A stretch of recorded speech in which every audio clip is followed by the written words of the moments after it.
Assalamualaikum, kami dari Kumpulan 2 dan nama saya Nik Muhammad Amira Hazim bin Iman.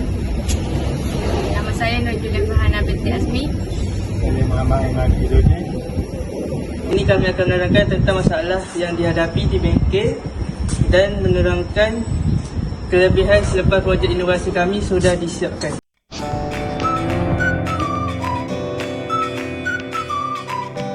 Yang pertama, pelajar perlu membawa bekas cat, dompet dan roller beres ke tempat kerja mengecat sendiri. Yang kedua, peralatan-peralatan untuk mengecat hanya diletakkan di lantai semasa kerja mengecat dijalankan. Ketiga, pelajar perlu membokok berulang kali untuk mengambil cat menggunakan roller yang boleh menyebabkan tergetaran dan sakit belakang. Yang keempat, bekas cat perlu dialihkan dari satu tempat ke satu tempat lain semasa proses mengecat yang boleh menekan pergerakan dan meningkatkan risiko terpaksa.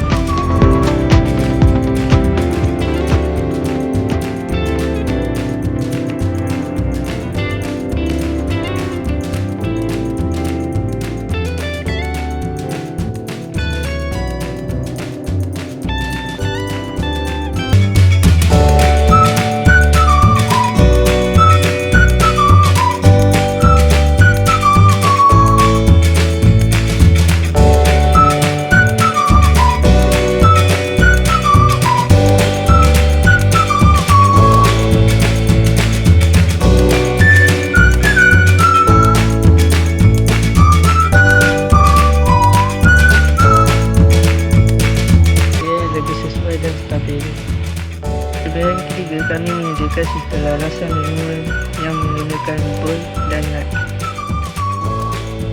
Keempat, kami mudahkan pergerakan bekas cat semasa kerja mengecat amali.